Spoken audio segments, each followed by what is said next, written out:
새벽 6시 어김없이 머리맡에 둔 낡은 휴대폰이 부르르 몸을 떱니다. 알람이 아니에요. 수십 년을 함께 산 남편의 기침 소리보다 자식의 첫 울음소리보다 더 제 신경을 곤두세우게 만드는 소리.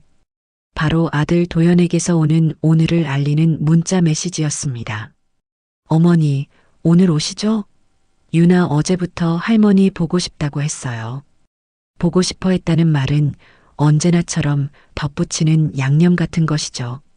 그 말의 진짜 뜻은 오늘도 당연히 출근하셔서 손주 돌보고 집안일 하셔야 합니다라는 아랫사람에게 내리는 지시나 다름없다는 것을 저는 잘 알고 있습니다. 답장은 하지 않아요.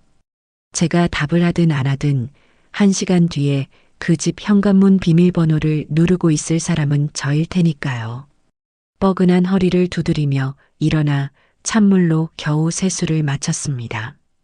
거울 속에는 푸석한 얼굴에 희끗한 머리가 엉망인 늙은 여자가 저를 보고 있었습니다.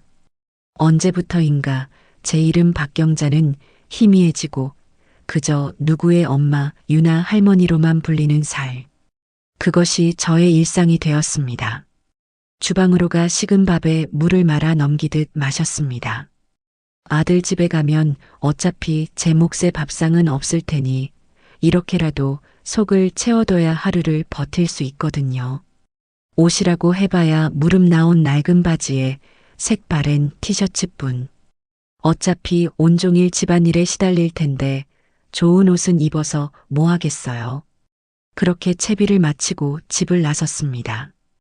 버스를 2번 갈아타고 1시간이 넘게 걸려 도착한 곳은 번쩍이는 새 아파트 단지. 제 집보다 2배는 넓고 대리석으로 번쩍이는 그곳은 아들의 성이었고 저는 그 성에 고용된 이름 없는 하녀나 마찬가지였습니다. 익숙하게 비밀번호를 누르고 들어가자마자 제 예상이 한치도 틀리지 않았음을 확인합니다. 거실에는 어젯밤 아들 내외가 시켜 먹은 배달음식 용기들이 뚜껑이 열린 채 뒹굴고 있었고 소파 위에는 벗어 던진 옷가지들이 산처럼 쌓여 있었습니다. 그리고 그 소파 한가운데 며느리 서윤이가 비스듬히 누워 휴대폰 화면에 콜을 받고 있었죠. 어머니, 오셨어요? 눈길 한번 주지 않고 건네는 인사가 저를 반깁니다. 저는 대꾸 없이 현관에 벗어둔 제 낡은 신발을 구석으로 밀어넣고 서윤이가 벗어 던진 옷가지부터 개기 시작했습니다. 제게는 이것이 출근 도장이자 업무 시작을 알리는 의식 같은 것이었어요. 아, 어머니. 유나 기저귀 갈아야겠네요. 저기 설거지 좀 해주시고요. 분리수거도 오늘까지인데. 서윤이는 소파에 누운 채로 마치 리모컨으로 로봇 청소기를 조종하듯 저에게 명령을 내렸습니다. 고맙다는 말은 바라지도 않아요. 그저 저를 어머니라고 불러주는 것만으로도 감지덕지해야 할 판이었으니까요. 유나 방으로 들어가자 아이는 저를 보고 방긋 웃으며 팔을 뻗습니다. 이 집에서 저를 유일하게 사람으로 온전한 애정을 가진 존재로 반겨주는 것은 이 어린 손녀딸 뿐이었어요. 아이를 안아들자 달콤한 분유 냄새와 함께 묵직한 기저귀의 감촉이 느껴졌습니다. 아이의 엉덩이를 씻기고 새 옷으로 갈아입히는 동안 저는 잠시나마 시름을 잊을 수 있었습니다. 하지만 평화는 잠시뿐. 아이를 돌보는 와중에도 제 할 일은 태산이었습니다. 산더미 같은 설거지를 하고 음식물 쓰레기를 버리고 세탁기를 2번이나 돌리고 나니 허리가 끊어질 듯 아파왔습니다. 잠시 소파에 엉덩이를 붙이려는데 서윤이가 날카롭게 말하더군요. 어머니, 소파에 앉으시기 전에 바닥부터 좀 닦아주세요. 유나가 기어다니는데 먼지가 너무 많잖아요. 그 순간 정말 모든 것을 내려놓고 집으로 돌아가고 싶다는 충동이 목구멍까지 차올랐습니다. 하지만 이제 겨우 2돌 지난 유나의 얼굴이 아른거려 차마 그럴 수가 없었어요. 저는 말없이 무릎을 꿇고 걸레를 들었습니다. 차가운 바닥을 닦으며 제 눈에서 흐르는 것이 땀인지 눈물인지 분간할 수 없었습니다. 저녁 무렵 아들 도연이가 퇴근하고 돌아왔습니다. 그리고 그와 동시에 아들 내외의 외출 준비가 시작되었죠. 욕실에서는 향수 냄새와 헤어스프레이 냄새가 진동하고 안방에서는 이 옷 어때? 이 귀걸이가 낫지 않아? 하는 들뜬 목소리가 오갔습니다. 그들의 대화 속에 저나 유나의 자리는 없었습니다. 마치 저희는 그 집에 존재하지 않는 가구처럼 그들의 화려한 외출을 위한 배경처럼 존재할 뿐이었어요. 한껏 치장을 마친 며느리가 거실로 나오며 제게 말했습니다. 어머니, 저희 오늘 중요한 부부 동반 모임 있어서 좀 늦을 거예요. 아들 도연이 역시 넥타이를 바로잡으며 거들더군요. 엄마, 유나 저녁 먹이고 잘 재워줘. 우리 없다고 울리지 말고. 그 누구도 제게 식사는 하셨어요? 힘들지 않으세요? 라고 묻지 않았습니다. 그들은 자신들의 화려한 밤을 위해 저의 희생을 당연하게 요구하고는 현관을 나섰습니다. 쾅 하고 문이 닫히는 소리가 제 가슴에 대못처럼 박히는 듯 했습니다. 그렇게 또 한바탕 전쟁을 치르고 유나를 겨우 재우고 나니 시계는 밤 10시를 넘어서고 있었습니다. 온몸에 마디마디가 쑤시고 텅 빈 위장은 쓰리다 못해 아파왔습니다. 부엌으로가 냉장고를 열어보았지만 제 입으로 들어갈 만한 것은 아무것도 없었어요. 그들이 먹다 남긴 반찬 몇 가지와 요리를 해야만 먹을 수 있는 식재료들 뿐. 이 집의 모든 음식을 제 손으로 만들었지만 정작 제 몫은 없다는 사실이 새삼스레 서러웠습니다. 그때 식탁 위에 놓인 치킨 상자가 눈에 들어왔습니다. 어제 도연이가 퇴근길에 사온 것이었죠. 혹시나 하는 마음에 상자를 열어보았습니다. 기름지고 맛있는 날개와 다리는 흔적도 없고 아무도 거들떠보지 않은 퍽퍽한 닭가슴살 두어 조각만이 상자 구석에서 뒹굴고 있었습니다. 하지만 온종일 굶다시피 한 저에게는 그것마저도 감지덕지한 음식이었습니다. 저는 그중 가장 큰 조각을 집어들었습니다. 차갑게 식어 딱딱했지만 허기 앞에서는 문제될 것이 없었어요. 한 입 크게 베어 물고 우물거리며 삼키는 순간이었습니다. 달칵! 소리 없이 현관문이 열리고 약속에서 돌아온 며느리 서윤이가 거실로 들어섰습니다. 그녀는 제 손에 들린 닭가슴살과 제 입가를 번갈아 보더니 순식간에 얼굴을 굳혔습니다. 그리고는 얼음장처럼 차가운 목소리로 벌레라도 보는 듯한 경멸적인 표정으로 제게 말했습니다. 어머니, 지금 뭐 하시는 거예요? 그녀의 시선은 제 손에 들린 닭가슴살 조각에 박혀 있었습니다. 마치 제가 이 집에서 가장 귀한 보물이라도 훔친 것처럼. 그거 저희 내일 먹으려고 남겨둔 건데. 세상에 그 말이 제 귀에 박히는 순간 저는 입안에 있던 닭가슴살을 삼킬 수도 뱉을 수도 없었습니다. 딱딱하고 퍽퍽한 살점이 마치 돌덩이처럼 목구멍에 턱 걸려버린 기분이었지요. 고개를 들어 며느리 서윤이의 얼굴을 보았습니다. 그 표정에는 어머니, 배고프셨어요? 하는 걱정이나 다른 거 데워드릴까요? 하는 친절함은 눈곱만큼도 없었습니다. 오직 자신의 소유물을 허락도 없이 건드린 침입자를 향한 차갑고 날카로운 경계심만이 가득했습니다. 아니 서윤아, 이게... 저는 저도 모르게 아이처럼 더듬거렸어요. 온종일 아무것도 못 먹어서 배가 너무 고팠다. 그리고 이건 다들 안 먹는 퍽퍽한 살이라 버리는 것인 줄 알았다. 그렇게라도 해명을 해야 했습니다. 이 상황이, 이 모멸감이 현실이 아니길 바랐으니까요. 하지만 서윤이는 제 구차한 변명을 들을 생각이 전혀 없어 보였습니다. 오히려 한쪽 입꼬리를 비스듬히 올리며 가르치듯 말하더군요. 어머님, 배고프신 거랑 이건 다른 문제잖아요. 저희도 나름의 계획이라는 게 있는 건데 그렇게 말 한마디 없이 남의 음식을 드시면 저희 계획은 어떡해요? 내일 점심에 도연 씨랑 간단히 데워서 때우려고 했던 거란 말이에요. 남의 음식, 그 단어가 다시 한번 제 가슴을 후벼 팠습니다. 그래요. 이곳은 이제 내 아들 집이 아니라 아들 내외의 집이었지요. 제가 들인 쌀로 밥을 짓고 제가 사다 놓은 식재료로 반찬을 만들어도 그 모든 것은 그들의 소유물이었습니다. 저는 그저 그들의 것을 이용해 밥상을 차리는 하녀일 뿐, 그 음식에 대한 권리는 조금도 없는 존재였던 겁니다. 수십 년 묵은 서름이 목구멍까지 차올랐습니다. 평생을 참고 또 참아왔던 무언가가 제 안에서 뚝 하고 끊어져 버렸습니다. 내가 도연이 어미다. 내가 내 아들 집에서 식어 빠진 닭 한 조각 먹은 게 그렇게 죽을 죄를 지은 것이더냐? 제 목에서 터져 나온 것은 절규에 가까웠습니다. 제 평생 자식 앞에서 이토록 격한 소리를 내본 것은 처음이었습니다.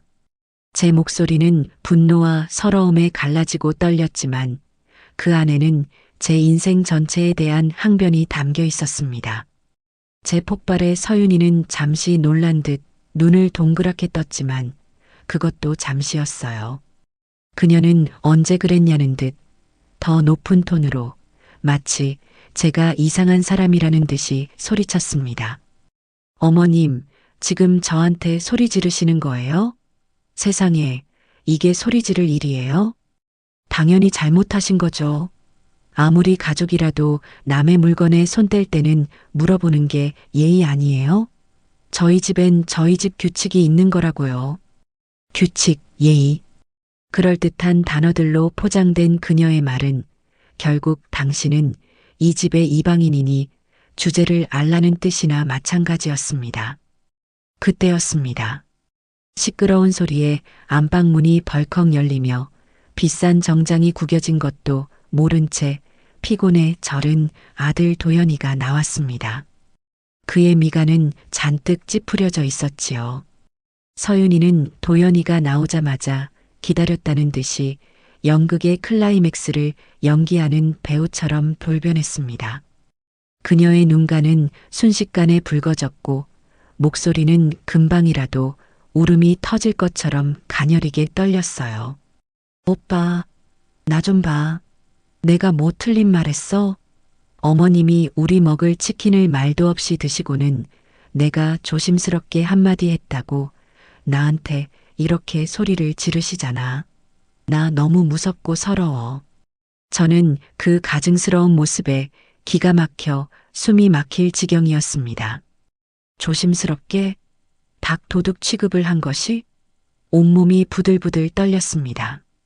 저는 마지막 희망을 걸고 제 아들의 얼굴을 바라보았습니다.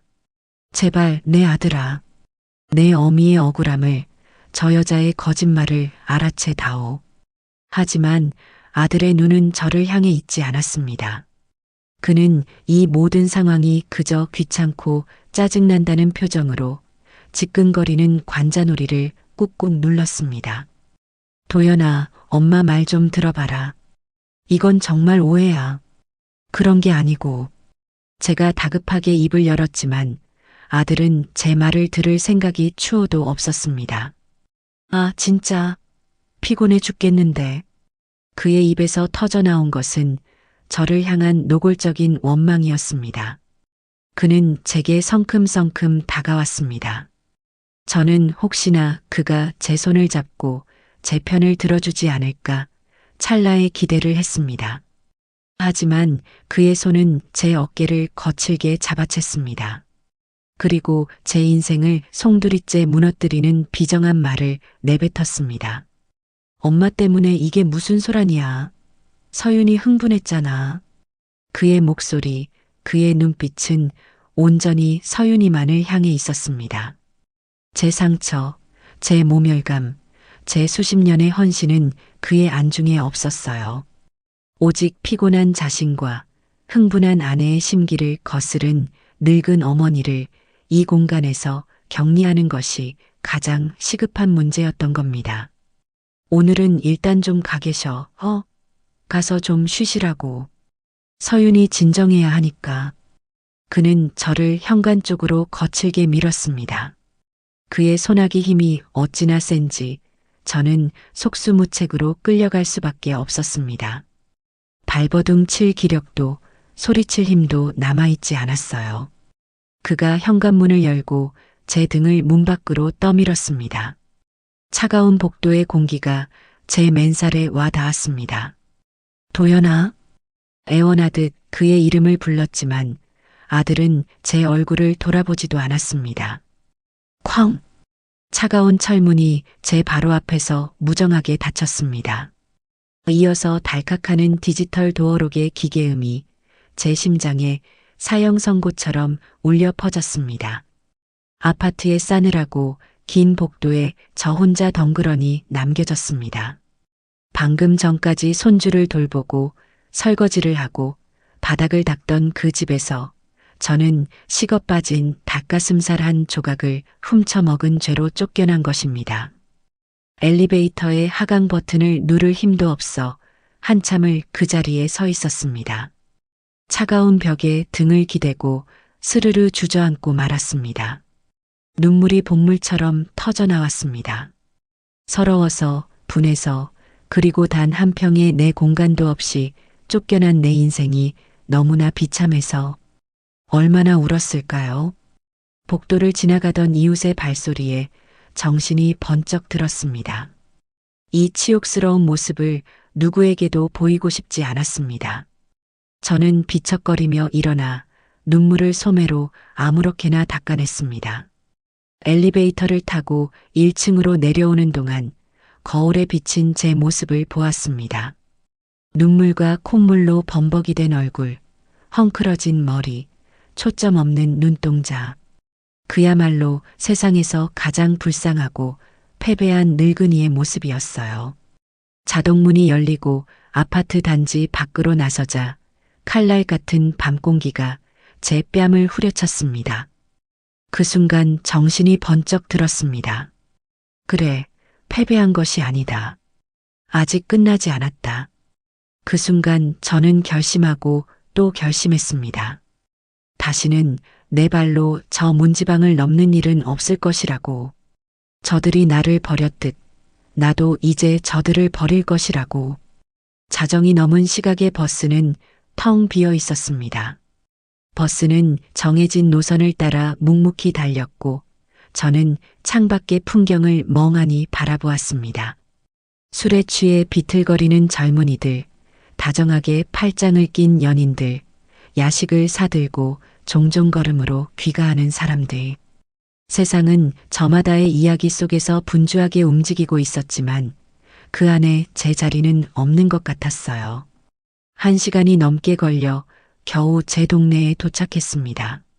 낡은 다세대 주택들이 모여있는 골목길은 가로등 불빛마저 희미해서 스산하기 그지없었지요. 삐걱거리는 대문을 열고 가파른 계단을 올라 제 집 현관문 앞에 섰습니다. 주머니에서 열쇠를 꺼내 문을 여는 순간 싸늘하고 묵은 공기가 제 얼굴을 확 덮쳤습니다. 며칠을 비운 집은 온기 하나 없이 차갑게 식어 있었습니다.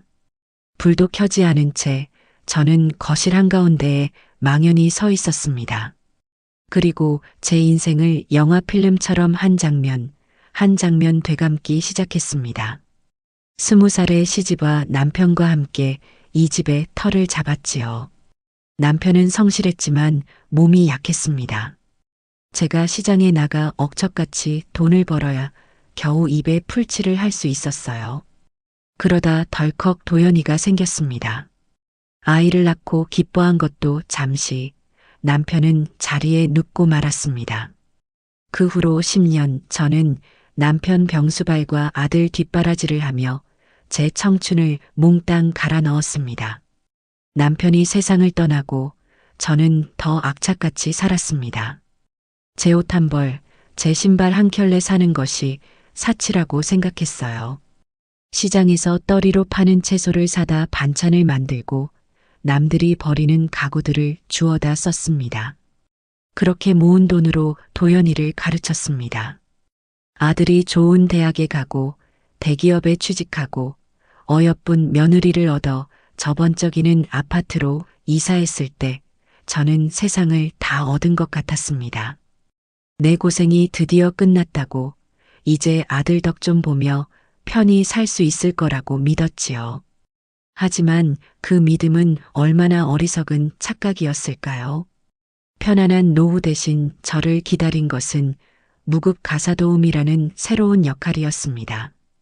그들의 집에서 저는 단 한 번도 편히 쉬어본 적이 없었습니다. 그들의 밥을 차리고 그들의 빨래를 하고 그들의 아이를 키웠습니다. 그리고 오늘 밤 저는 그 집에서 닭가슴살 한 조각 때문에 쫓겨났습니다. 퍽퍽한 닭가슴살. 제 인생이 꼭 그것 같다는 생각이 들었습니다. 기름지고 맛있는 부위는 언제나 남들의 몫이었지요. 제게 허락된 것은 언제나 아무도 거들떠보지 않는 퍽퍽하고 맛없는 부위뿐이었습니다. 남들이 먹다 남긴 것을 아까워하며 제 배를 채웠고 남들이 베푼 동정을 감사히 여기며 제 마음을 달랬습니다. 그렇게 살아온 제 인생에 대한 회한과 분노가 심장을 쥐어짰습니다. 저는 홀린 듯이 안방으로 들어가 장롱 깊숙한 곳에 넣어둔 낡은 오동나무 상자를 꺼냈습니다. 상자를 열자 나프탈렌 냄새와 함께 저의 지나간 시간들이 쏟아져 나왔습니다. 빛바랜 흑백 졸업 앨범, 교복을 입고 친구들과 어깨동무를 한 채 세상 무서운 줄 모르고 웃고 있는 18배 제가 있었습니다. 그 옆에는 수줍은 얼굴로 하얀 면사포를 쓰고 있는 21살의 새색시가 있었고 아들 도연이를 처음 품에 안고 세상을 다 가진 듯 행복해하던 25의 젊은 엄마가 있었습니다. 사진 속의 그녀들은 모두 박경자였습니다. 도연이 엄마 이전에 박경자라는 자기 이름 석자를 가진 꿈 많고 웃음 많던 한 사람이었습니다. 저는 언제부터 그 이름을 잃어버렸을까요? 언제부터 제 자신을 지우고 가족이라는 이름의 재단에 저를 제물로 바쳐왔던 걸까요? 박경자. 저도 모르게 제 이름 석자를 나지막이 은조렸습니다. 텅 빈 집안에 제 목소리가 어색하게 그러나 분명하게 울렸습니다. 그 순간 제 안에서 단단하게 굳어있던 무언가가 깨어나는 소리가 들렸습니다. 더는 이렇게 살 수 없습니다. 더는 남들이 먹다 남긴 퍽퍽살 같은 인생을 살지 않겠습니다. 내 이름, 내 재산, 내 인생의 소유권을 온전히 되찾겠습니다. 밤새 한숨도 자지 않았습니다. 슬픔과 분노는 시간이 지나자 차갑고 예리한 결심으로 변해갔습니다. 창문 틈으로 희미한 여명이 비쳐들기 시작했습니다. 어둠이 걷히고 있었어요. 제 인생의 지독한 어둠도 이제 걷어낼 때가 되었습니다. 저는 자리에서 벌떡 일어났습니다. 찬물에 얼굴을 씻고 거울 앞에 섰습니다. 거울 속의 늙은 여자는 더 이상 울고 있지 않았습니다. 눈은 붉게 충혈되었지만 그 눈빛은 강철처럼 단단하게 빛나고 있었습니다. 저는 옷장으로 가 평생 아껴두기만 했던 가장 좋은 외출복을 꺼내 입었습니다. 남편이 살아생전 마지막 생일 선물로 사준 고운 빛깔의 실크 블라우스와 정장이었습니다. 그리고 전화기를 들었습니다. 어젯밤 아들의 번호를 차단했던 바로 그 전화기였지요. 저는 떨리지 않는 손가락으로 익숙한 번호를 눌렀습니다. 네, 국민은행입니다. VIP 상담실 연결 부탁합니다. 박경자 고객입니다. 제 목소리는 저 스스로도 놀랄 만큼 차분하고 힘이 있었습니다. 이것은 제 인생의 독립을 선언하는 첫 번째 포성이자 새로운 박경자의 탄생을 알리는 신호탄이었습니다. 은행의 VIP 라운지는 제가 평생 살아온 세상과는 다른 별세계 같았습니다. 부드러운 카펫은 발소리마저 삼켜버렸고 은은한 클래식 음악과 원두커피 향이 공간을 가득 채우고 있었지요. 푹신한 가죽 소파에 앉아 있으니 어젯밤 아들 집의 차가운 복도 바닥에 주저앉아 있던 제 모습이 아득하게 멀게만 느껴졌습니다. 잠시 후 단정한 정장 차림의 젊은 남자 직원이 공손한 태도로 제 앞에 앉아 자신을 제 전담 자산관리자라고 소개했습니다. 박경자 고객님, 오랜만에 뵙습니다. 지난번에 상가 임대차 계약 관련해서 도와드렸던 김민수 대리입니다. 무슨 일로 찾아주셨는지요? 저는 가방에서 손수건을 꺼내 땀이 찬 손을 닦고 조금의 망설임도 없이 본론을 꺼냈습니다. 제가 가진 모든 금융 자산 현황을 지금 당장 확인하고 싶습니다. 예금, 펀드, 보험, 연금까지 하나도 빠짐없이요. 김 대리는 제 단호한 태도에 잠시 의아한 표정을 지었지만 곧바로 제 요청대로 컴퓨터를 조작하기 시작했습니다.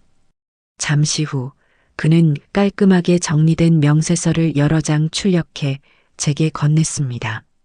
저는 서류 위에서 눈을 떼지 못했습니다. 빼곡하게 찍힌 숫자들. 그것은 단순히 돈의 액수가 아니었습니다. 시장 좌판에서 찬 바람을 맞으며 번 돈이었고 남편이 제 손을 잡고 미안하다며 남겨준 마지막 사랑이었으며 제가 평생을 바쳐 지켜온 저희 왕국이었습니다. 생각보다 훨씬 큰 액수였습니다. 저는 그저 막연히 노후의 아들에게 짐이 되지 않을 정도는 되겠거니 생각했을 뿐, 이 돈을 온전히 저를 위해 쓰겠다는 생각은 단 한 번도 해본 적이 없었지요. 그 숫자를 보고 있자 어젯밤 며느리의 경멸적인 눈빛과 아들의 비정한 목소리가 다시 떠올랐습니다. 그들은 저를 돈 한 푼 없는 늙은이, 자신들에게 얹혀 사는 식충이 취급을 했습니다. 저는 명세서를 쥔 손에 힘을 주었습니다. 이 돈이, 이 숫자들이 이제부터 저의 무기이자 방패가 되어줄 것입니다. 고객님, 혹시 무슨 문제가 있으신가요? 포트폴리오에 급한 변동사항은 없어 보이는데요. 아니요, 문제 없어요. 오히려 아주 잘 됐습니다. 저는 김 대리의 말을 자르고 오히려 희미하게 미소를 지어 보였습니다. 그리고 제 인생의 다음 단계를 위한 가장 중요한 질문을 던졌습니다. 제가 가진 부동산을 모두 처분해서 현금화한 뒤 이 계좌로 전부 합치려고 합니다. 그리고 이 모든 자산을 제 허락 없이는 그 누구도, 심지어 제 아들일지라도 단 1원도 인출하거나 손댈 수 없도록 만드는 가장 확실하고 강력한 방법은 무엇인가요? 제 단호한 말투에 김 대리의 눈이 동그래졌습니다. 그는 제가 농담을 하는 것이 아니라는 것을, 그리고 제게 심상치 않은 일이 일어났음을 직감한 듯 했습니다. 그는 전문가의 얼굴로 돌아가 신탁 상품의 종류와 법적 안전장치에 대해 이전보다 훨씬 더 꼼꼼하고 진지하게 설명하기 시작했습니다. 저는 그의 모든 설명을 하나도 놓치지 않고 머릿속에 새겼습니다. 은행을 나온 저는 곧장 집으로 돌아왔습니다.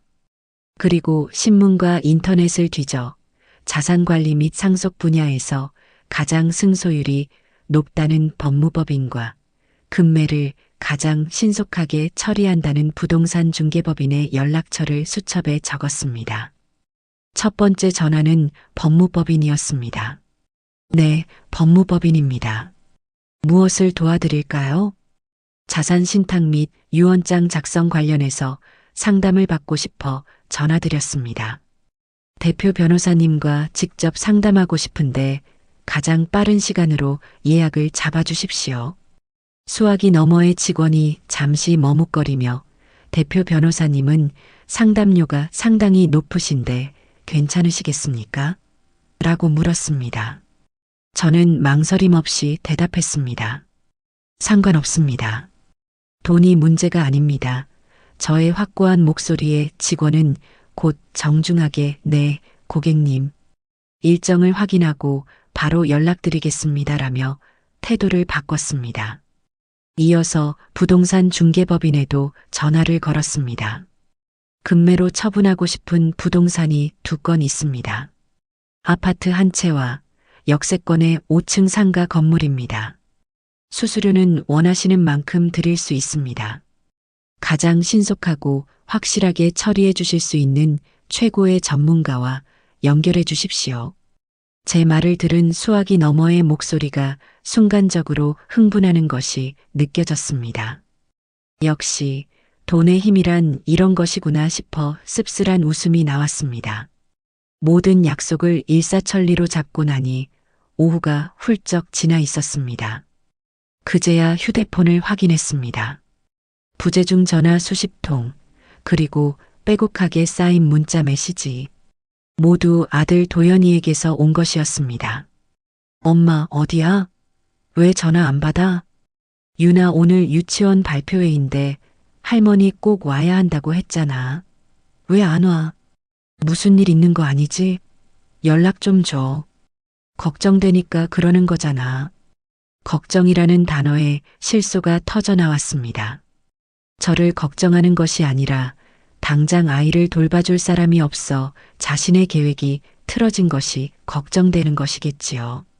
그 이기심이 훤히 들여다보여 역겨울 정도였습니다.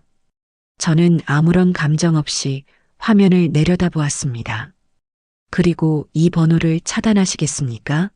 라는 문구에 망설임 없이 얘를 눌렀습니다. 화면에서 도연이의 이름이 사라지는 순간 제 목을 짓누르던 무거운 쇠사슬 하나가 끊어져 나가는 기분이 들었습니다. 이어서 시끄럽게 울릴 것이 뻔한 집 전화의 성까지 뽑아버렸습니다. 고요함, 완벽한 고요함이 찾아왔습니다. 그 고요함은 외로움이 아닌 평화로움이었습니다. 오롯이 나 자신에게만 집중할 수 있는 수십 년 만에 처음으로 맛보는 자유의 시작이었습니다. 다음 날 저는 제 인생의 갑옷이라 생각하며 아껴두었던 옷을 차려입고 약속 시간에 맞춰한 대형 빌딩으로 향했습니다. 통유리로 된 번쩍이는 회전문을 열고 들어가자 잘 훈련된 직원의 안내를 받아 안쪽의 상담실로 들어갔습니다.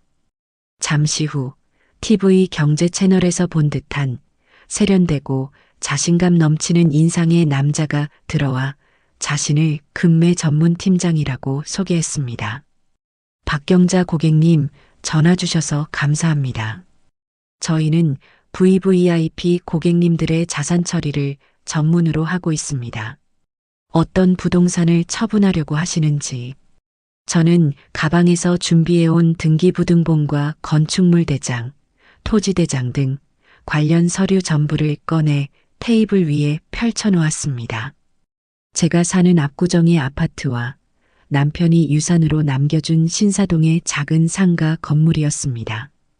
두 곳 모두 부동산에 조금이라도 관심 있는 사람이라면 누구나 탐낼 만한 알짜배기 매물이었지요. 팀장은 서류를 꼼꼼히 훑어보더니 감탄과 탐욕이 뒤섞인 복잡한 표정을 지었습니다. 이야, 고객님. 정말 대단한 자산을 가지고 계셨군요. 이건 정말 어금 매물입니다. 시간을 갖고 저희에게 맡겨주시면 최고가를. 시간이 없습니다, 팀장님. 저는 그의 말을 정중하지만 단호하게 잘랐습니다. 그의 눈을 똑바로 쳐다보며 말했지요. 제가 원하는 것은 최고가가 아닙니다. 물론 죗값을 받으면 좋겠지만 지금 저에게 가장 중요한 것은 속도예요. 이 부동산들을 최대한 빨리 그리고 아무런 뒤탈 없이 현금으로 바꾸고 싶습니다. 저의 확고한 태도에 팀장은 잠시 저를 다시 훑어보았습니다. 그의 눈빛은 어수룩한 노인을 상대로 한몫 챙기려던 사냥꾼의 눈빛에서 중요한 결정을 내리는 거물급 고객을 대하는 전문가의 눈빛으로 바뀌어 있었습니다. 알겠습니다, 고객님.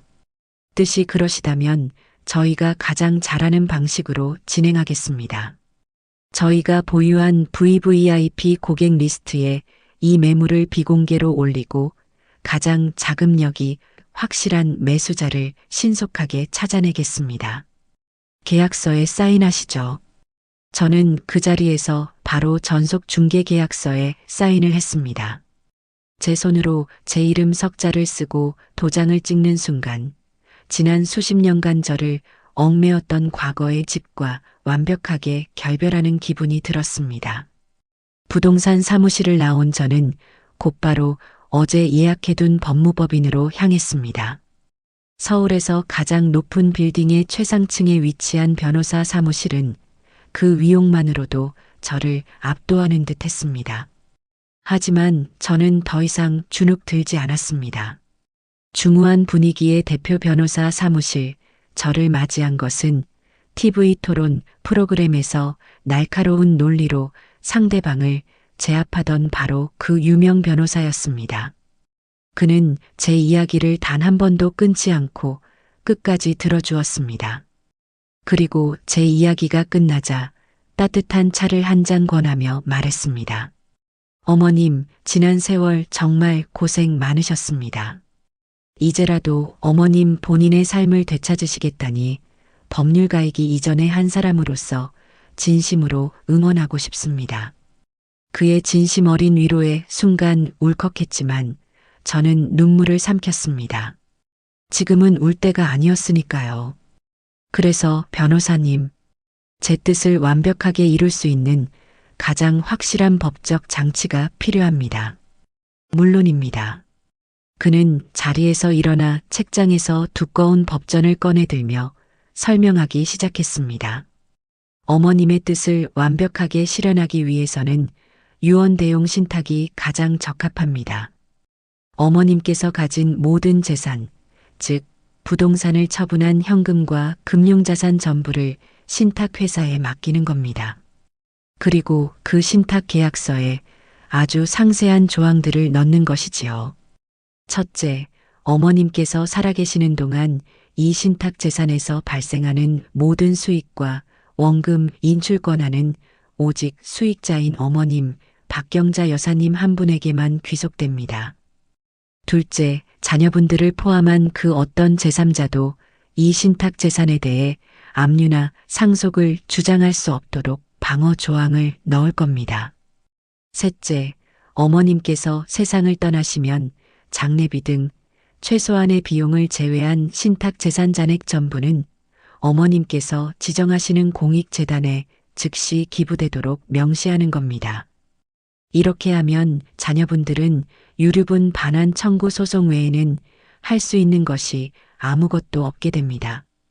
그리고 그 소송조차 매우 길고 힘든 싸움이 될 것이고요. 변호사의 설명을 들으며 제 미래를 지켜줄 철옹성이 눈앞에 세워지는 기분이었습니다. 저는 그 자리에서 모든 법률 절차를 변호사에게 위임했습니다. 수십 년간 저를 짓눌렀던 어머니라는 이름의 책임감과 의무감의 무게가 한결 가벼워지는 것을 느꼈습니다. 모든 공적인 절차를 마친 뒤 저는 허름한 동네 찻집으로 향했습니다. 쌍화차의 달콤 쌉쌀한 향기가 가득한 곳. 그곳에는 제 유일한 친구 영희가 저를 기다리고 있었습니다.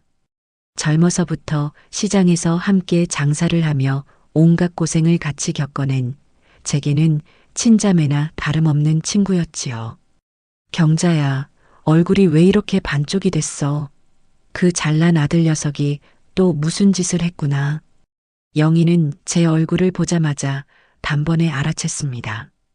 저는 영희 앞에 앉아 지난 이틀간 있었던 모든 일을 낱낱이 털어놓았습니다.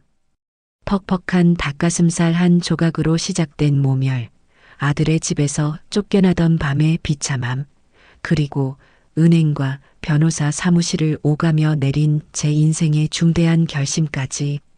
제 이야기가 끝나자 영희는 쌍화차 찻잔을 탁 소리나게 내려놓으며 분노를 터뜨렸습니다. 그 몹쓸 것들, 천하의 벼락 맞을 것들, 지 애미한테 어떻게 그런 짓을 할 수가 있어. 안 되겠다. 내가 가서 그 며느리년 머리끄덩이를 다 뽑아놓고 와야지. 영희는 당장이라도 아들 집으로 쫓아갈 듯이 길길이 날뛰었습니다. 저는 그런 영희의 손을 조용히 잡았습니다. 영희야, 이제 됐어. 그렇게 감정적으로 싸우는 건 내가 지는 거야. 나는 이제 다른 방법으로 싸울 거야. 그제야 영희는 제 눈빛이 예전과 완전히 달라졌음을 깨달은 듯 했습니다. 그녀는 잠시 저를 뚫어지라 쳐다보더니 이내 제 손을 마주 꽉 잡으며 눈시울을 붉혔습니다. 경자야, 정말 잘 생각했다. 100번, 1000번 잘했다. 내 인생, 이제라도 찾아야지. 그동안 너무 고생 많았어. 우리 경자. 친구의 따뜻한 위로에 단단하게 굳어있던 제 마음이 한순간에 녹아내리는 듯 했습니다. 결국 저는 영희 앞에서 참았던 눈물을 쏟아냈습니다. 하지만 그 눈물은 더 이상 서러움과 비참함의 눈물이 아니었습니다. 새로운 시작을 앞둔 후련함과 다행스러움의 눈물이었습니다. 우리는 한참을 마주잡은 손을 놓지 않았습니다. 이제 곧 거대한 폭풍이 몰아칠 것을 알고 있었습니다. 하지만 저는 더 이상 혼자가 아니었습니다. 든든한 법의 방패와 제 마음을 온전히 알아주는 단 한 명의 동지가 곁에 있었습니다. 두려울 것이 하나도 없었습니다. 제가 제 인생의 소유권을 되찾기 위한 전쟁을 선포한 후 며칠간은 폭풍 전야의 고요함이 흘렀습니다. 아들의 번호를 차단하고 집 전화선을 뽑아버린 제 세상은 놀라울 정도로 평온했지요. 저는 그동안 엄두도 내지 못했던 일들을 했습니다. 해가 중천에 뜰 때까지 늦잠을 자고 먼지를 뒤집어 쓴 채 책장에 꽂혀 있던 낡은 소설책들을 꺼내 먼지를 털어내며 읽었습니다. 라디오에서 흘러나오는 옛 노래를 따라 흥얼거리기도 했어요. 수십 년 만에 처음으로 저는 오직 저 자신만을 위해 시간을 보냈습니다. 하지만 이 고요함이 영원하지 않으리라는 것을 저는 잘 알고 있었습니다. 제가 쏘아 올린 공은 반드시 땅으로 떨어지게 마련이고 그 파장은 결코 작지 않을 테니까요. 그들은 분명 저를 찾아낼 것이고 그때는 지금과 비교도 할 수 없는 거대한 소용돌이가 몰아칠 것이었습니다. 저는 그저 담담하게 그날을 기다리고 있었습니다.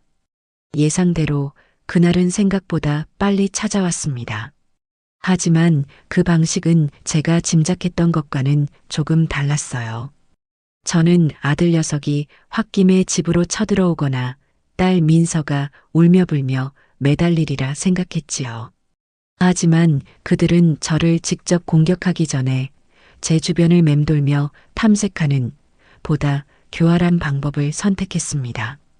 그날 오후 저는 창가에 앉아 시들어가던 군자란 화분에 물을 주고 있었습니다. 봄볕이 따사롭게 거실을 채우고 있었고 모든 것이 평화로워 보였지요. 그때였습니다. 아파트 현관 앞으로 번쩍이는 검은색 외제 세단 한 대가 미끄러져 들어왔습니다. 운전석에서는 제가 계약한 부동산 중개법인의 최 팀장이 내렸고 뒷좌석에서는 50대쯤으로 보이는 누가 봐도 부티가 흐르는 중년 부부가 내렸습니다. 최 팀장은 익숙하게 공동 현관 비밀번호를 누르고 그들을 안으로 이끌었습니다. 그들의 목적지가 어디인지는 불을 보듯 뻔한 일이었어요. 저의 집 402호를 보러 온 예비 매수자들이었습니다. 저는 아무렇지 않은 척 하던 일을 계속했습니다. 제 마음은 이미 이 집을 떠나 있었으니까요. 문제는 다른 곳에서 터졌습니다. 바로 아랫집에 사는 오 여사. 그녀는 동네의 모든 대소사를 꿰고 있어야 직성이 풀리는 걸어다니는 인간 CCTV 같은 사람이었지요. 아니나 다를까 최 팀장과 손님들이 돌아간 지 1시간도 채 되지 않아 저는 딸 민서에게서 걸려온 전화를 받아야만 했습니다. 물론 제 휴대폰은 아니었어요. 제가 전화를 받지 않자 딸은 영희에게 전화를 걸었고 영희가 저를 바꿔준 것이었습니다. 경자야, 받아봐. 내 딸애가 아주 기급을 하고 전화를 했어. 무슨 일인지 모르겠지만 일단 통화는 해봐야 할 것 아니니. 영희의 성화에 못 이겨 마지못해 수화기를 들었습니다. 여보세요. 엄마, 엄마 맞지? 도대체 어디야? 왜 전화를 다 꺼놓고 살아? 무슨 일 있는 줄 알고 내가 얼마나 놀랐는지 알아? 딸의 목소리는 걱정이 아닌 짜증과 불안으로 가득 차 있었습니다. 무슨 일이 있긴. 잘 있다. 용건건만 말해라. 용건건? 엄마, 지금 그게 할 소리야? 아랫집 오여사 아줌마한테 전화 왔었어. 웬 번쩍이는 차를 탄 사람들이 엄마 집을 들락날락거린다고, 집 팔렸냐고 난리도 아니었다고. 이게 다 무슨 소리야, 엄마. 설명 좀 해봐. 저는 한숨을 내쉬었습니다. 올 것이 왔구나. 설명할 것 없다. 내가 들은 그대로다. 이 집 팔 거다. 뭐? 엄마, 제정신이야? 왜? 돈 필요해? 오빠가 뭐 잘못했어? 아니면 내가 뭐 서운하게 한 거라도 있어? 딸의 목소리는 다급해졌습니다. 하지만 그 다급함 속에는 저에 대한 걱정보다 자신에게 미칠 불이익에 대한 계산이 깔려 있다는 것을 저는 느낄 수 있었습니다. 그런 거 아니다. 그냥 이제 나도 내 인생 좀 살아보려고. 너희는 너희 인생 살고 나는 내 인생 살고. 그거면 된 거다. 엄마, 제발 말도 안 되는 소리 하지 마. 오빠랑 당장 얘기해 봐야겠어. 민서는 제 말을 들으려 하지 않고 일방적으로 전화를 끊었습니다. 그리고 30분 뒤 이번엔 모르는 번호로 전화가 걸려왔습니다. 공중전화일 것이라 짐작하며 마지못해 전화를 받았습니다. 수화기 너머에서는 예상대로 분노로 이성을 잃은 아들 도연이의 목소리가 터져 나왔습니다. 엄마, 엄마 맞지? 지금 뭐 하는 짓이야? 집을 팔아? 우리한테 말 한마디 없이, 상의도 없이, 어떻게 그럴 수가 있어? 거긴 우리가 살던 집이잖아. 내 어린 시절이 있고, 유나랑 추억이 있는 집이라고. 추억? 그 단어가 너무나 우스워서 저도 모르게 헛웃음이 터져 나왔습니다. 도연아, 정신 차려라. 내 어린 시절, 너는 대학에 가자마자 이 집을 떠났다. 결혼하고 나서는 명절 때나 겨우 얼굴 한번 비추는 게 전부였지. 내 아내와 내 딸에게 이 집은 그저 하룻밤 묵어가는 시골 할머니 댁 정도의 의미밖에 없어. 추억은 무슨 놈의 추억. 이 집에 깃든 것은 너희의 추억이 아니라 내 한숨과 내 노동뿐이다. 그리고 언제부터 내 재산 처분하는데 내 놈 허락이 필요했지? 내가 내 보호자라도 되니? 끊는다. 다시는 이런 일로 전화하지 마라. 저는 제 말만 하고 전화를 끊어버렸습니다. 아마 길길이 날뛰고 있겠지요. 그리고 그 분노는 정확히 1시간 뒤 저희 집 초인종 소리로 이어졌습니다. 딩동, 딩동, 딩동. 마치 부서져라 울리는 소리에 저는 올 것이 왔구나 싶었습니다. 인터폰 화면에는 예상대로 분노와 불안으로 일그러진 아들 도연이와 며느리 서윤이의 얼굴이 보였습니다. 그리고 그들의 손에는 보란 듯이 유명 브랜드의 로고가 선명한 치킨 상자가 들려 있었습니다. 저는 아주 천천히 시간을 들여 현관으로 걸어 나갔습니다. 그리고 문을 열었습니다. 문이 열리자마자 서윤이는 준비한 연기를 시작하려는 듯 표정을 바꾸려 했지만 그들의 진짜 속내는 이미 얼굴에 다 드러나 있었습니다. 걱정이 아닌 자신들의 몫이 사라질지도 모른다는 공포와 탐욕. 어머니, 도연이가 저를 부르며 집 안으로 들어서려 했습니다. 하지만 저는 문을 반쯤만 연 채 현관 앞을 막아서서 비켜주지 않았습니다. 제 단호한 태도에 그들은 당황하며 우뚝 멈춰 섰습니다. 무슨 일로 왔니? 나는 너희와 할 이야기가 없다고 했을 텐데. 제 목소리는 겨울 호수 표면처럼 차갑고 고요했습니다. 서윤이가 한 손에 들고 있던 치킨 상자를 앞으로 내밀며 금방이라도 울음이 터질 듯한 목소리를 냈습니다. 어머니, 저희가 정말 죽을 죄를 지었어요. 그날은 저희가 너무 피곤하고 예민해서 그랬어요. 그깟 치킨 때문에 어머니께서 이렇게까지 마음 상하실 줄은 정말 몰랐어요. 이거 어머님 좋아하시는 걸로 제일 비싼 걸로 사왔는데 이거 드시고 제발 화 푸세요. 네. 그들의 손에 들린 치킨 상자를 보자 위장이 뒤틀리는 듯한 역겨움이 치밀어 올랐습니다. 저 기름진 닭고기 조각으로 이 모든 모욕과 상처를 덮을 수 있다고 생각하는 저들의 천박함에 몸서리가 쳐졌습니다. 저는 그들을 그리고 그들의 손에 들린 위선 덩어리를 차갑게 내려다보았습니다. 제 눈빛에 담긴 경멸을 그들도 분명히 읽었을 것입니다. 현관 앞에 숨막히는 대치는 칼날 위를 걷는 것처럼 아슬아슬하게 이어졌습니다. 아들 내외는 어떻게든 집 안으로 들어와 저를 회유하고 압박하려 했고 저는 한치의 물러섬도 없이 문 앞을 지켰습니다. 그들의 얼굴에는 초조함과 당혹감 그리고 자신들의 계획이 틀어지고 있다는 것에 대한 노골적인 분노가 뒤섞여 있었습니다.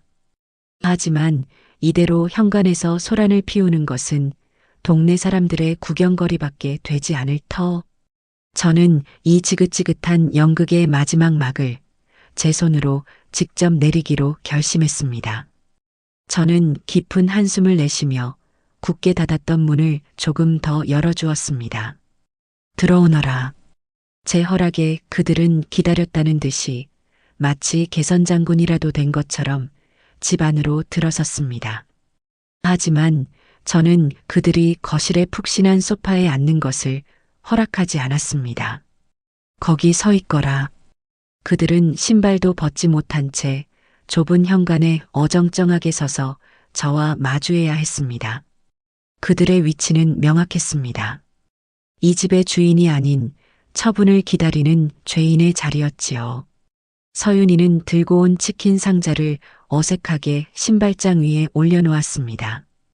따끈한 온기와 고소하고 기름진 냄새가 좁은 공간에 안개처럼 퍼졌습니다. 그 냄새는 며칠 전에 그 밤 제가 느꼈던 처절한 허기와 모멸감을 다시금 생생하게 상기시켰습니다.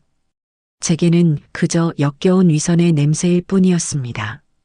서윤이가 먼저 무릎이라도 꿇을 듯이 자세를 낮추며 준비해온 대사를 읊기 시작했습니다.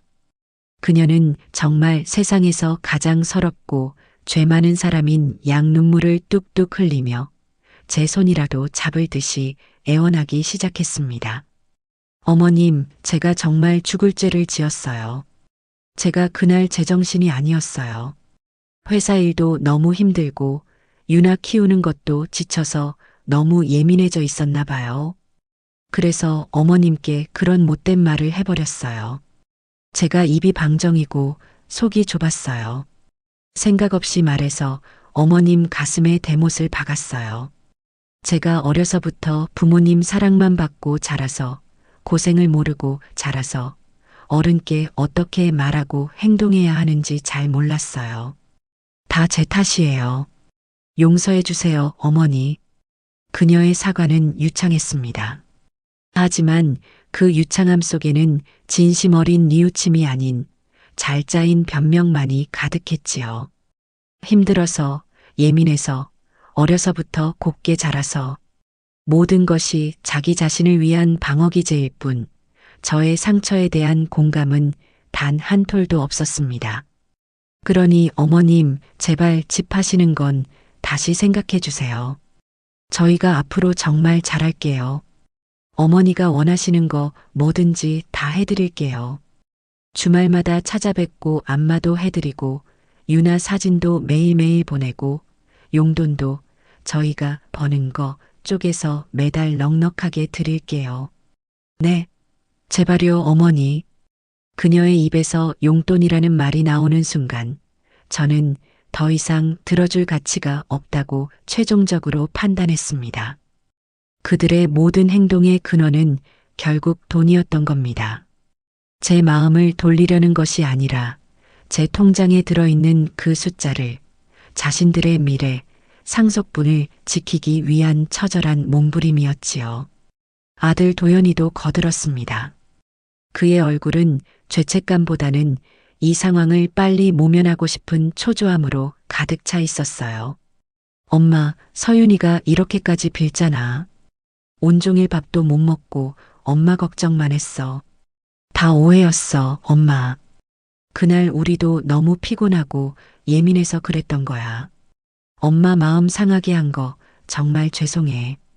그러니까 일단 진정하고 우리 들어가서 이야기하자. 응? 엄마 좋아하는 치킨 식기 전에 먹어야지. 엄마가 좋아하는 날개랑 다리만 있는 걸로 사왔어. 치킨, 치킨, 치킨. 저들의 입에서 저 단어가 나올 때마다 제 속에서는 천불이 일었습니다. 저들은 아직도 제가 그깟 닭고기 몇 조각 때문에 이러는 줄 알고 있었습니다. 저의 수십 년 세월의 무게를, 제 영혼에 새겨진 상처의 깊이를 저들은 가늠조차 하지 못하고 있었던 겁니다. 저는 저들의 가증스럽고도 어리석은 연극을 이제는 정말로 끝내기로 마음먹었습니다. 조용히 입을 열었습니다. 치킨? 제 한마디에 그들의 애원은 거짓말처럼 뚝 그쳤습니다. 저는 신발장 위에 놓인 치킨 상자를 턱짓으로 가리키며 말했습니다. 이제 와서 그깟 치킨이 무슨 소용이 있니? 됐다.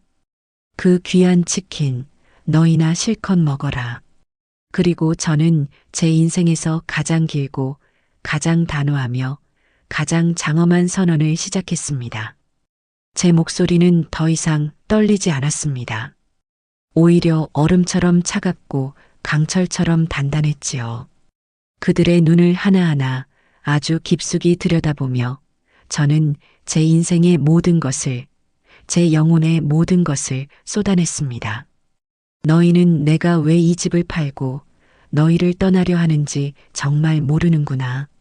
단순히 식어 빠진 닭가슴살 한 조각 때문에 이토록 모진 결심을 했다고 생각하느냐?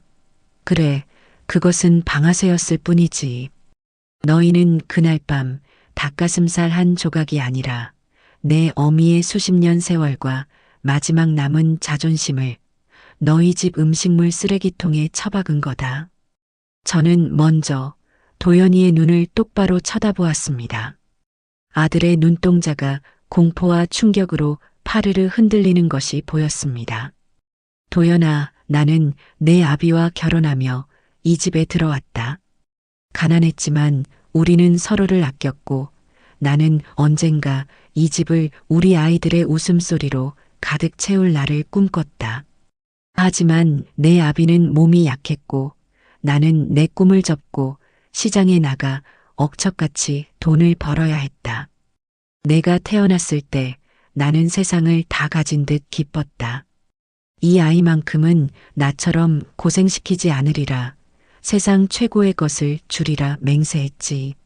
제 목소리는 차분했지만 한마디 한마디에 피눈물이 섞여 있었습니다. 내 등록금을 벌기 위해 나는 한겨울에도 냉골 같은 좌판에 앉아 손님들에게 머리를 조아렸다. 내 손에 따뜻한 찐빵 하나 더 쥐어주려고 나는 손님들이 먹다 남긴 어묵 국물로 허기를 채웠다.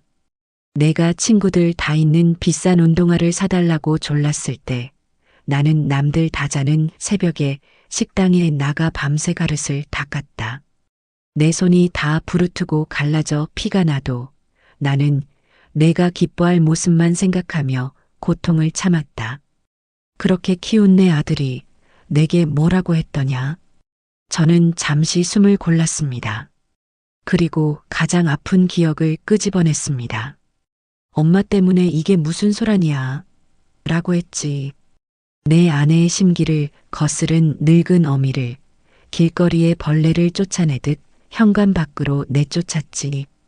그 순간 너는 더 이상 내 아들이 아니었다. 그저 내 자궁을 빌려 태어난 세상에서 가장 이기적이고 배은망덕한 타인일 뿐이었다. 이어서 저는 고개를 돌려 새파랗게 질린 채 저를 보고 있는 서윤이를 향했습니다. 서윤아, 너는 나를 단 한 번이라도 어머니로, 한 집안의 어른으로, 가족으로 생각해 본 적이 있니? 나는 너에게 그저 돈 안 드는 가사도우미, 내 아이를 마음대로 맡길 수 있는 편리한 유모, 그 이상도 이하도 아니었지. 너는 내 집의 규칙을 말했지만 그 규칙 안에 며느리로서의 도리나 인간으로서의 최소한의 예의는 없었다. 오직 너의 편안함과 너의 소유욕만이 있었을 뿐이다.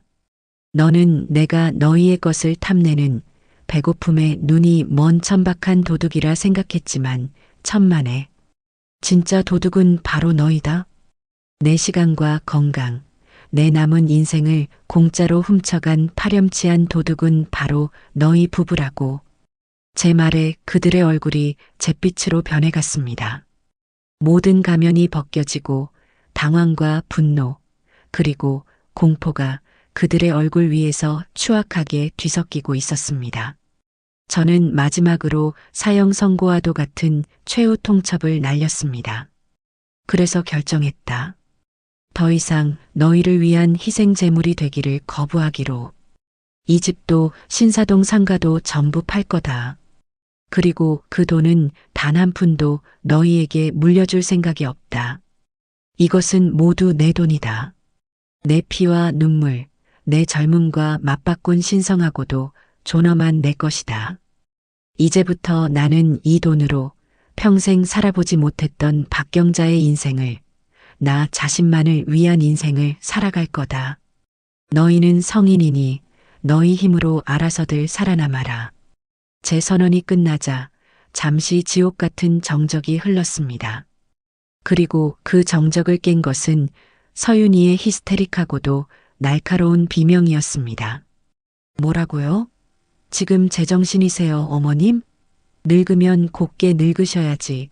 지금 뭐 하시는 짓이에요? 저희는요? 저희 인생은요? 유나는요? 사랑하는 손녀는 생각 안 하세요.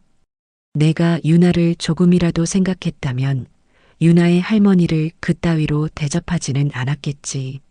내 아이에게 가난을 물려주기 싫었다면 내 남편의 어미에게 더 예를 갖췄어야지. 모든 것은 너희가 자초한 일이다. 제 차가운 대꾸에 도연이의 이성이 완전히 끊어진 듯 했습니다. 그의 얼굴은 분노로 시뻘겋게 달아올라 폭발하기 직전이었습니다. 엄마, 이건 아니지. 이건 명백한 재산 은닉이야. 우리가 받을 정당한 유산인데 그걸 마음대로 처분하면 어떡해. 당장 그만두지 않으면 나도 가만히 있지 않을 거야.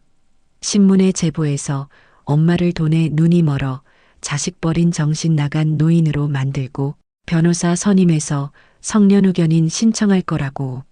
치매 걸린 노인의 재산을 자식들이 보호하는 건 당연한 권리야. 유산, 치매. 제가 두 눈 시퍼렇게 뜨고 살아있는데 그들은 벌써부터 저를 죽은 사람, 정신 나간 사람 취급을 하고 있었습니다. 그 추악하고도 끔찍한 탐욕에 저는 마지막 남았던 한 톨의 정마저 산산조각 났습니다. 저는 소리내어 웃었습니다. 크고 서늘하고 공허한 웃음이었습니다. 소송? 마음대로 해보거라. 대한민국 최고의 변호사가 내 뒤를 지키고 서 있으니 어디 한번 덤벼봐. 내 놈들이 내 재산의 손가락 하나라도 될 수 있는지 아니면 빈손으로 쫓겨나 평생 후회하며 살게 되는지. 결과는 법정에서 보면 되겠지. 저는 그 말을 끝으로 현관문을 닫으려고 했습니다. 하지만 그 전에 해야 할 일이 남아 있었지요. 저는 신발장 위에 놓인 치킨 상자를 집어들었습니다. 그리고 현관문을 활짝 열고 그 상자를 복도 바닥에 쿵 소리가 나게 내려놓았습니다. 너희의 가증스러운 재물은 받지 않겠다. 이제 내 집에서 썩 꺼지거라. 제가 안으로 들어와 문을 닫으려 하자 도연이가 문틈으로 발을 집어넣으며 악을 썼습니다. 저는 조금도 망설이지 않고 온 힘을 다해 문을 밀어버렸습니다. 아! 아들의 고통스러운 비명과 함께 저는 문을 닫고 2중, 3중으로 모든 잠금 장치를 걸어버렸습니다. 문 밖에서는 엄마 미쳤어. 두고 봐. 평생 혼자 외롭게 고독사할 거야. 이 문 열어. 당장 열라고. 하는 고함과 욕설, 문을 발로 차고 주먹으로 두드리는 소리가 한동안 지진처럼 이어졌습니다. 저는 현관문에 기댄 채 그 모든 소리를 들었습니다. 시끄러웠지만 제 마음은 놀랍도록 평온하고 오히려 후련했습니다. 드디어 지긋지긋한 과거와의 완전하고도 통쾌한 결별을 이뤄낸 순간이었습니다.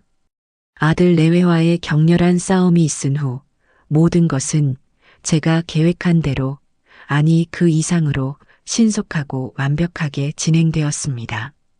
대한민국 최고의 변호사는 제 주변에 철옹성 같은 법률적 방어막을 쳐주었고, 유능한 부동산 팀장은 제가 생각했던 것보다 훨씬 더 좋은 가격에, 그리고 훨씬 더 빠른 속도로 제 모든 부동산을 현금화해 주었습니다. 제 통장에 찍힌 마지막 숫자들을 확인했을 때 저는 제가 평생을 바쳐 이룬 것의 가치를 비로소 실감할 수 있었습니다. 그 숫자는 저에게 단순한 돈이 아니었습니다. 그것은 자유였고 권력이었고 지난 세월에 대한 보상이었으며 앞으로 살아갈 새로운 삶으로 들어가는 황금 열쇠였습니다.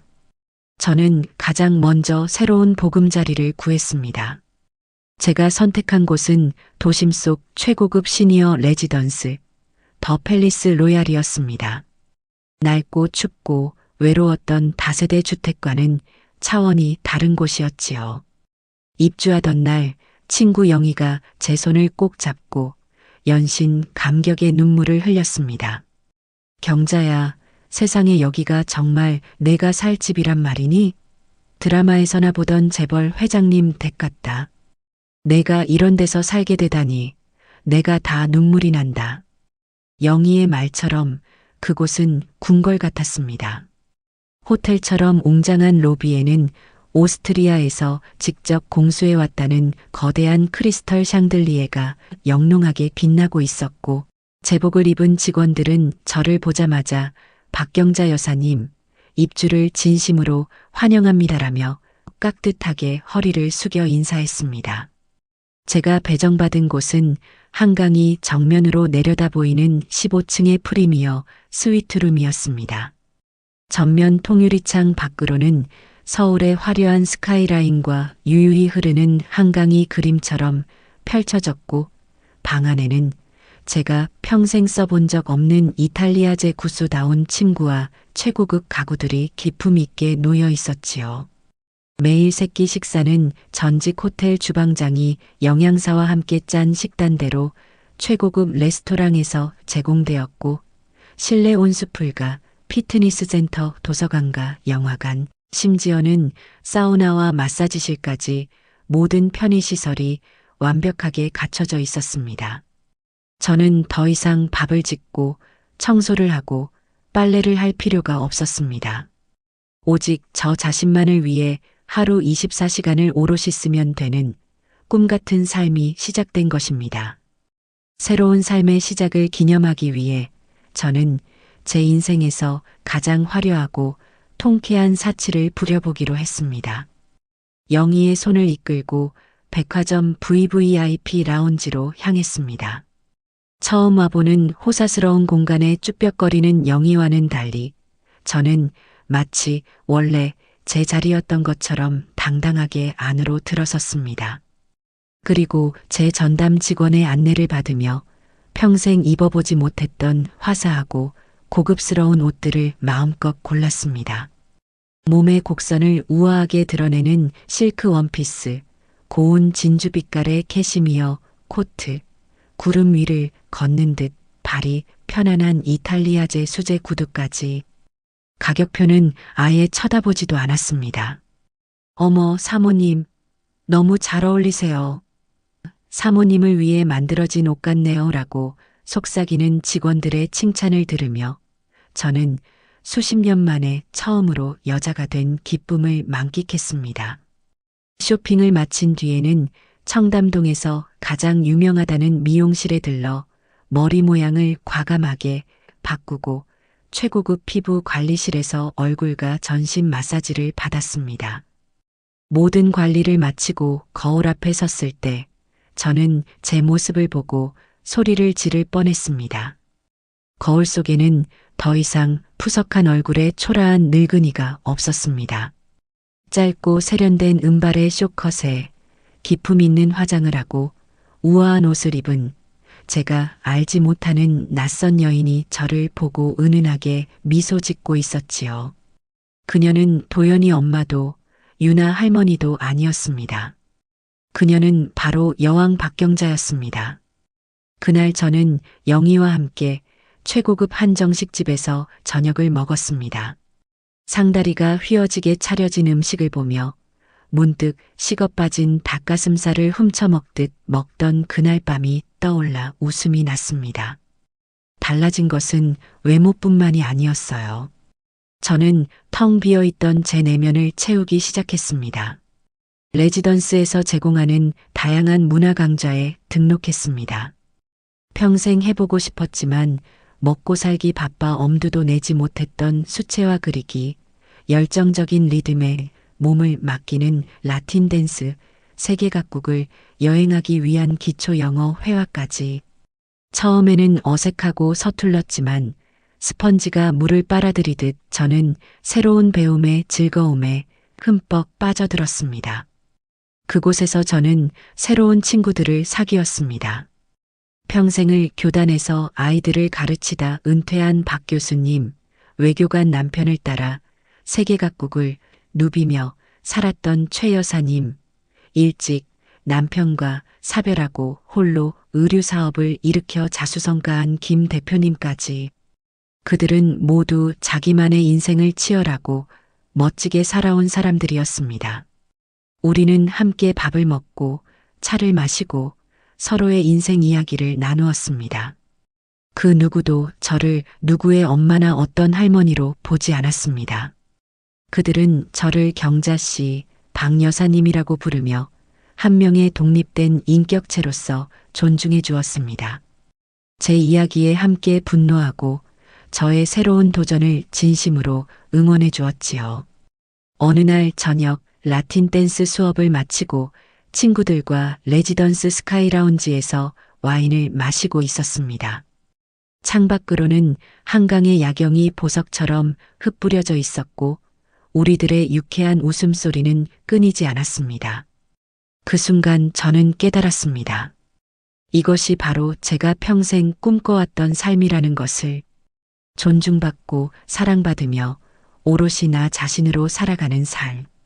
저는 붉은 와인잔을 높이 들고 제 새로운 인생과 새로운 친구들, 그리고 앞으로 펼쳐질 빛나는 날들을 위해 건배했습니다.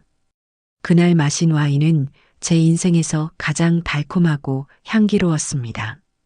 제가 여왕의 삶을 마음껏 만끽하는 동안 저를 차디찬 복도로 내쫓았던 아들 내외의 세계는 처참하고 비참하게 무너져 내리고 있었습니다. 그 소식은 여러 경로를 통해 제 귀에 생생하게 중계되었습니다.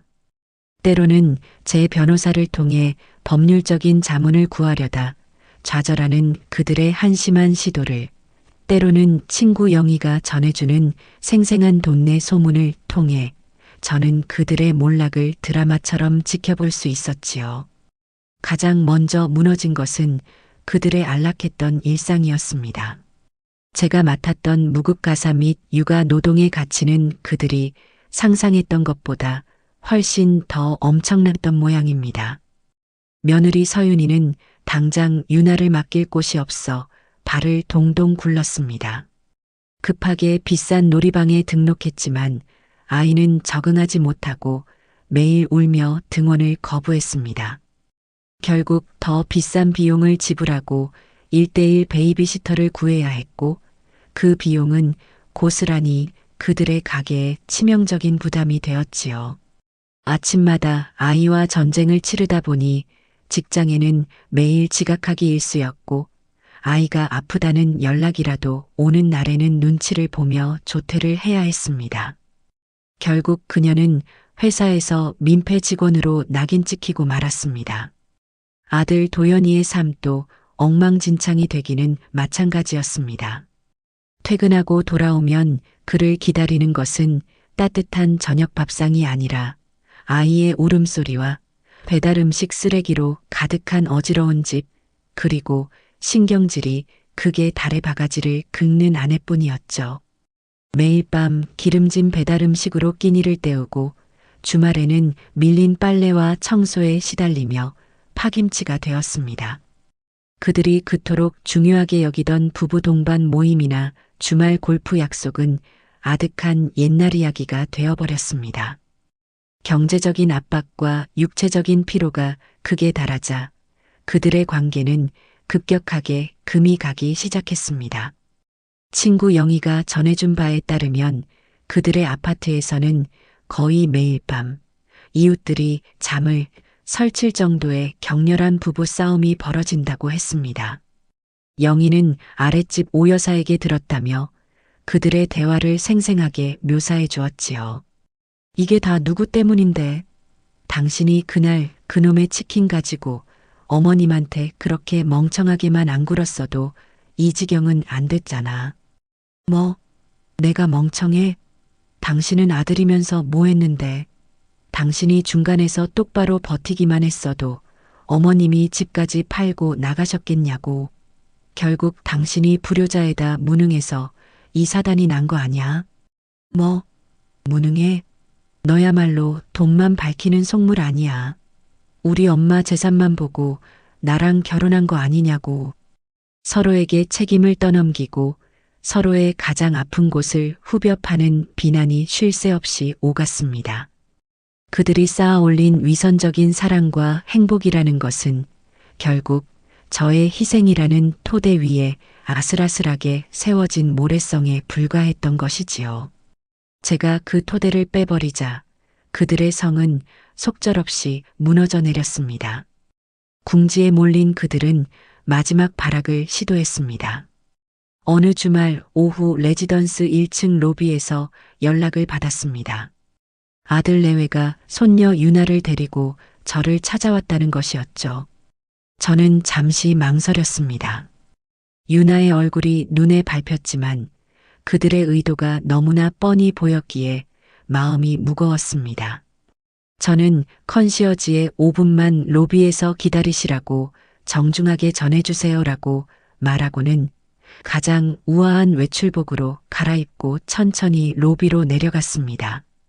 화려한 샹들리에와 고급스러운 대리석으로 장식된 로비 한가운데에 서 있는 그들의 모습은 그 공간과 전혀 어울리지 않게 초라하고 남루했습니다. 며칠 사이에 얼굴은 반쪽이 되어 있었고 옷차림도 되는 대로 걸친 듯 꾀죄죄했지요. 그리고 그들의 방패막이처럼 그들의 마지막 희망처럼 앞에 서 있는 유나. 아이는 저를 보자마자 할머니 하고 외치며 달려왔습니다. 저는 달려오는 아이를 와락 껴안았습니다. 아이의 따뜻한 체온과 달콤한 냄새에 잠시 마음이 약해지는 것을 느꼈습니다. 유나, 잘 지냈어? 보고 싶었어. 우리 강아지. 응. 할머니, 유나도 할머니 너무너무 보고 싶었어. 근데 할머니 왜 집에 안 와? 아빠랑 엄마가 맨날 싸워 무서워. 아이의 순진한 말에 가슴이 철렁 내려앉았습니다. 그때 도연이와 서윤이가 제게 다가와 거의 울 듯한 표정으로 입을 열었습니다. 어머니, 저희가 정말 다 잘못했어요. 제발 집으로 돌아오세요. 저희 어머니 없이는 정말 못 살겠어요. 어머니가 계셔야 우리 가정이 바로 서요. 그들의 목소리는 절박했지만 저는 더 이상 속지 않았습니다. 저는 유나의 손을 꼭 잡고 그들을 차갑게 바라보며 말했습니다. 너희는 내가 아니라 너희의 안락한 삶을 위해 희생해 줄 사람이 필요한 거겠지. 너희 가정은 너희가 바로 세워라. 나는 이제 너희와 상관없는 사람이니. 그리고 저는 유나를 향해 몸을 숙이고 눈을 맞추며 말했습니다. 유나야, 할머니는 지금 아주 좋은 궁전 같은 곳에서 아주 행복하게 잘 지내고 있어. 할머니가 유나 보고 싶을 때마다 연락할게. 그때 우리 둘이서만 만나서 맛있는 것도 먹고 재미있는데도 놀러 가자. 아빠랑 엄마한테는 비밀로 하고. 알았지? 아이의 손에 최고급 유기농 아이스크림 가게의 VIP 쿠폰을 쥐어주고 저는 그들을 뒤로 한 채 돌아섰습니다. 뒤에서 저를 부르는 애절한 목소리가 들려왔지만 저는 단 한 번도 뒤돌아보지 않았습니다. 그것이 그들에게 내리는 마지막 자비이자 가장 완벽하고도 우아한 경계선이었습니다. 자식이라는 이름의 마지막 족쇄를 완전히 끊어낸 후 저는 비로소 날개를 단 듯 온전한 자유를 얻었습니다. 그리고 그 자유를 만끽하기 위해 제 인생의 버킷리스트를 하나씩 아주 열정적으로 실행에 옮기기 시작했습니다. 그 첫 번째는 바로 평생의 꿈이었던 세계 일주의 시작, 지중해 크루즈 여행이었습니다. 저는 레지던스에서 마음이 맞는 친구들과 함께 여행길에 올랐습니다. 인천공항에서 비행기에 오르던 순간 제 나이 72에 처음으로 한국 땅을 벗어난다는 사실에 심장이 벅차게 뛰어올랐습니다. 비행기가 육중한 몸을 일으켜 창공으로 솟아오르고 제가 살던 서울의 풍경이 점처럼 작아질 때 저는 지긋지긋했던 과거의 모든 것들과 완벽하게 이별하고 있음을 느꼈습니다. 크루즈 여행은 하루하루가 꿈 같은 시간의 연속이었습니다. 이탈리아 로마의 콜로세움 앞에 서서 2000년 역사의 웅장함에 압도당했고 베네치아의 좁은 수로를 따라 곤돌라에 앉아 낭만적인 세레나데를 들었으며 그리스 산토리니의 눈부신 푸른빛과 하얀 건물들의 조화에 넋을 잃었습니다. 밤에는 영화에서나 보던 화려한 드레스를 입고 선상 파티에 참석해 낯선 이들과 어울려 춤을 추고 낮에는 가판의 선베드에 누워 따사로운 햇살을 받으며 두꺼운 소설책을 읽었습니다. 매일 아침 눈을 뜨면 새로운 기항지가 저를 기다리고 있었고 세상의 온갖 맛있는 음식과 좋은 풍경, 가리고 유쾌한 사람들이 제 주위를 감싸고 있었습니다. 여행 중에 저는 아들에게 엽서 한 장을 보냈습니다. 산토리니의 이하 마을, 세상에서 가장 아름답다는 석양이 담긴 그림 같은 풍경의 엽서였지요. 그 뒷면에는 정성 들여 그러나 단호하게 한 줄만 적었습니다. 나는 아주 잘 지낸단다. 이제 내 걱정은 말고 너희 인생을 책임지고 살아라. 그 엽서는 저의 안부를 전하는 편지가 아니었습니다. 더 이상 저를 찾지도 기대하지도 말라는 저의 완전한 독립을 확인시키는 통보였습니다. 저는 그 엽서를 빨간 우체통에 넣으며 과거의 마지막 인연을 바람에 실어 떠나보냈습니다. 여행은 저에게 새로운 세상을 보여주었을 뿐만 아니라 저 자신을 완전히 새로운 눈으로 보게 만들어 주었습니다. 크루즈에서 만난 다양한 국적의 사람들은 제 나이나 가족관계, 재산 같은 것에 대해 묻지 않았습니다. 그들은 현재의 저, 박경자라는 한 사람의 이야기에 진심으로 귀를 기울여 주었지요. 어느 날 저녁 선상 라운지에서 와인을 마시다가 저는 새로 사귄 친구들에게 용기를 내어 제 이야기를 들려주었습니다. 퍽퍽한 닭가슴살 한 조각으로 시작된 저의 독립전쟁 이야기를요. 제 이야기가 끝나자 모두가 저에게 뜨거운 박수를 쳐주었습니다. 캐나다에서 온 백발의 신사케는 제 손등에 정중하게 입을 맞추며 당신은 진정한 영감을 주는 사람입니다. 이라고 말해주었습니다. 그 순간 저는 깨달았습니다. 제 이야기가 단지 저 한 사람의 불행과 복수에 대한 사적인 이야기가 아니라는 것을요. 그것은 세상의 모든 억압받는 여성들, 가족이라는 이름 아래 희생을 강요당하는 어머니들에게 용기를 줄 수 있는 보편적이고 강력한 힘을 가진 이야기라는 것을요. 저는 더 이상 초라한 피해자가 아니었습니다.